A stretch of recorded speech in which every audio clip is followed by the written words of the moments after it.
तो चलिए करते हैं कंपाउंड माइक्रोस्कोप। कंपाउंड माइक्रोस्कोप वो इंस्ट्रूमेंट है जिससे हम छोटे छोटे पार्टिकल्स को देख सकते हैं जो हमें इवन सिंपल माइक्रोस्कोप से भी ना दिखें। इसमें हमारे पास दो कन्वेक्स लेंस लगे होते हैं, एक को हम कहते हैं ऑब्जेक्टिव लेंस और एक को हम कहते हैं आई पीस। ऑब्जेक्टिव लेंस का फोकल लेंथ और अपर्चर बहुत छोटा होता है as compared to the eyepiece. ये है हमारी प्रिंसिपल एक्सिस। और अब हम देखते हैं कैसे रे डायग्राम्स बनती हैं इसमें। तो हम अपना ऑब्जेक्ट लेते हैं ए बी, थोड़ा फोकस से पीछे। अब यहाँ से रेज ऑफ लाइट आएंगी हमारी और हमारी इमेज बनेगी ए डैश बी डैश। अब ये इमेज जो हमारी बनी है वो आई पीस के लिए एज एन ऑब्जेक्ट काम करेगी। मेक श्योर जो हमारी इमेज बनी होगी वो इस आई पीस के फोकस से थोड़ा आगे बनी हो। अब अगेन यहाँ से रेज ऑफ लाइट आई हमारी एंड यहाँ पे जो हमें इमेज मिलेगी आई पीस के लिए वो मिलेगी हमें वर्चुअल एंड इन्वर्टेड इमेज, जिसका नाम हम बोलेंगे A double dash B double dash. अब हमें अपने एंगल्स प्लॉट करने हैं अल्फ़ा और बीटा। अल्फ़ा वो एंगल जो ऑब्जेक्ट के साथ होता है, बीटा वो एंगल जो इमेज के साथ होता है। नाउ हम अपना जो फाइनल इमेज हमारी बनी होगी आई पीस के लिए उसी के रेफरेंस पे अपने ऑब्जेक्ट वाले एंगल्स लेंगे। तो इसके लिए हमने कंस्ट्रक्शन की, यहाँ से थोड़ा सा जो आपको येलो लाइंस दिख रही हैं ये हम बनाएंगे रेफरेंस पॉइंट पी अपने ऑब्जेक्ट का, है ना, ये वाला डिस्टेंस और ये बराबर है। इसको ज्वाइन कर दिया C2 के साथ और यहाँ पे बन गया हमारा एंगल अल्फ़ा, है ना, ये ऑब्जेक्ट के साथ एंगल बन गया हमारा। सिमिलरली हमारा एंगल बन जाएगा बीटा इमेज वाले पॉइंट के साथ। अब हम अपनी डिस्टेंस प्लॉट कर देते हैं। दिस इज़ u जो ऑब्जेक्ट का डिस्टेंस है हमारा, this is image of an object और ये है हमारे पास ऑब्जेक्ट आई पीस के लिए और ये है हमारे पास इमेज आई पीस के लिए जो किसी लीस्ट डिस्टेंस पे बनी है, तो हम उसे बोलेंगे कैपिटल D है ये। अब हम निकालेंगे मैग्नीफिकेशन पावर। मैग्नीफिकेशन पावर का फॉर्मूला होता है angle subtended by the image over object, मतलब beta over alpha is the formula for the magnification power. अब हम कह रहे हैं कि जो अल्फ़ा बीटा एंगल्स बने हमारे ये बहुत छोटे एंगल्स हैं, तो अपना इमेज वाली ट्रायंगल देखो। इस इमेज वाली ट्रायंगल से हम निकालेंगे अपनी टैन बीटा की वैल्यू, वहाँ जहाँ से हमें बीटा की वैल्यू मिलेगी because angle is very small. तो बीटा की वैल्यू किसकी हो जाएगी, परपेंडिकुलर ओवर बेस। परपेंडिकुलर क्या है यहाँ पे दिस एंड बेस क्या है हमारा ए डबल डैश C2। तो ये वैल्यूज़ हमने इसमें पुट कर दी। This is equation number 2। वैसे ही अपनी इमेज वाली ट्राइंगल देखेंगे हम। दिस इज़ दी इमेज वाली ट्राइंगल।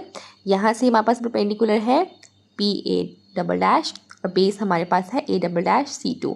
तो हमने डाल दी वैल्यू, ये वैल्यूज हमने डाल दी। अब जो हमने रेफरेंसेस लाइन बनाई थी यहाँ से हम देख सकते हैं कि जो पी ए डबल डैश है वो अप्रॉक्सीमेटली हमारा जो ऑब्जेक्ट के बराबर ही है, क्योंकि हमने इसी के रेफरेंस में इसको इमेज वाले पॉइंट पे लेकर आए थे। तो यहाँ से हमने कहा ये इक्वल है, तो हम इनकी वैल्यूज पुट कर देंगे। This becomes equation number 3। Now we have to put that 3 and 2 in equation number 1 पे पुट करेंगे। इनका रेसिप्रोकल लेंगे, जो कट रहा है उसे काट दो, ये कट गया इससे, ठीक है। तो हमारे पास मैग्नीफिकेशन पावर कितनी आ गई, A double dash B double dash upon A B. Now we have to multiply and divided by A dash B dash. This is the step जो हमें रिमेंबर करना पड़ेगा, याद रखना पड़ेगा। अब देखिए मल्टीप्लिकेशन करने के बाद हमारे पास कुछ इस तरह से आ जाएगा। तो आप इस ए बी को इसके नीचे लिख दीजिए और इस ए डैश बी डैश को इसके नीचे लिख दीजिए। तो इस तरह से आ गया हमारे पास।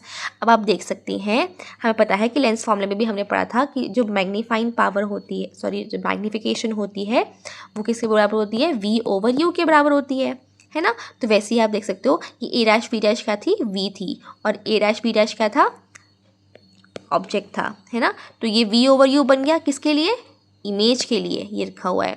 वैसे सिमिलरली ये चीज़ क्या बन गया, ऑब्जेक्ट के लिए, मैग्नीफिकेशन ऑफ ऑब्जेक्ट के लिए, ठीक है। तो यहाँ से मैग्नीफिकेशन पावर आपके पास क्या आ गई, m0 इंटू ME, है ना, ऑब्जेक्ट और आई पीस के लिए। इसको इक्वेशन A मान लेंगे। अब हमारा काम क्या रहेगा, हमने m0 की वैल्यू निकालनी है और एक बार हमने ME की वैल्यू निकालनी है। जो वैल्यूज आएंगी आपके पास वो आप इसमें पुट कर देना, you will get the answer. तो चलिए शुरू करते हैं। फर्स्ट हम फाइंड करेंगे m0 की वैल्यू क्या थी हमारे पास, ये थी ना, तो ये लिख दी यहाँ पे। अब देखो ए डैश बी डैश का है हमारे पास डायग्राम में, देखो ये चीज़ है और ये क्या है, इमेज है। तो इमेज हमारे पास किस तरफ दिख रही है, ये राइट हैंड साइड, और यहाँ पे इमेज क्या होगी, पॉजिटिव। तो लिख दी मैंने वी नॉट। वैसे ही ए बी आपके पास लेफ्ट हैंड साइड है, that would it means object क्या है, नेगेटिव साइन कन्वेंशंस के अकॉर्डिंग, तो यहाँ पे बन गया minus you not. This is equation number 6। वैसे ही अब एम ई फाइंड आउट करेंगे। एम ई हमारे पास ये था, इसको लिख दिया यहाँ पे, लिखो ए डैश बी डैश, सॉरी ए डैश बी डैश ये है हमारे पास, किस तरफ है, left hand side, it means it will B minus D. ठीक है, ये माइनस डी होगा। और जैसे ही आपके पास आप देख सकते हो ऑब्जेक्ट भी हमारे पास लेफ्ट हैंड साइड है, तो it will be also negative, तो नेगेटिव से नेगेटिव यहाँ पे कट चुका है। अब हम अप्लाई करेंगे lens formula for the eyepiece. अब लेंस फार्मूला हमारा क्या कहता है कि 1/f is equal to 1/v minus 1/u, है ना। आई पीस के लिए कर रहे हैं तो हमने यहाँ पे ई, यहाँ पे ई लगा दिया। अब वैल्यूज पुट करेंगे। देखो वी ई क्या कहाँ था हमारे पास, ये चीज़, और ये किस तरफ है, left hand side, it means lens के अपोजिट तरफ है, तो यहाँ पे नेगेटिव ऑफ माइनस टी आ गया। वैसे ही यू ई कहाँ है, यहाँ पे देखो ये भी कहाँ है, लेफ्ट हैंड साइड, तो यहाँ पे आ गया माइनस यू ई। माइनस से माइनस क्या हो गया, प्लस। अब हमें नेक्स्ट स्टेप में क्या करना है, मल्टीप्लाई करना है कैपिटल डी से। तो कैपिटल डी से हमने मल्टीप्लाई कर दिया तीनों तरफ, इस डी से डी कट गया, क्या बचा यहाँ पे, -1। अब इस -1 को आप इस तरफ ले जाओ तो हमारे पास आ गया ये चीज़। अब आप देखिए इक्वेशन नंबर 7 पे हमने क्या निकाला था कि यहाँ पे d/u was equal to M E according to the equation number 7। So we are just putting equation 7, तो यहाँ पे हमारे पास एम ई आ गया इस जगह। तो एम ई की वैल्यू कितनी आ गई, d/f + 1 which is equation number 8 now.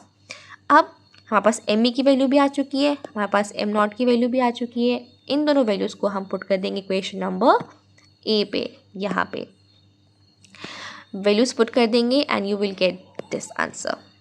This is the final answer for the magnifying power of compound microscope जब हमारी इमेज किसी लीस्ट डिस्टेंस विजन पे थी। ठीक है, वैसे ही आप बी पार्ट कर सकते हैं जब हमारी इमेज जो है इन्फिनिटी पे बन रही है, तो उस केस में जो आपका रिजल्ट होता है उसमें बस आपके पास ये 1 नहीं होता, ऐसा रिजल्ट होता है उस केस में हमारे पास। उसकी भी अलग से डायग्राम है, हम अगले इसमें करेंगे।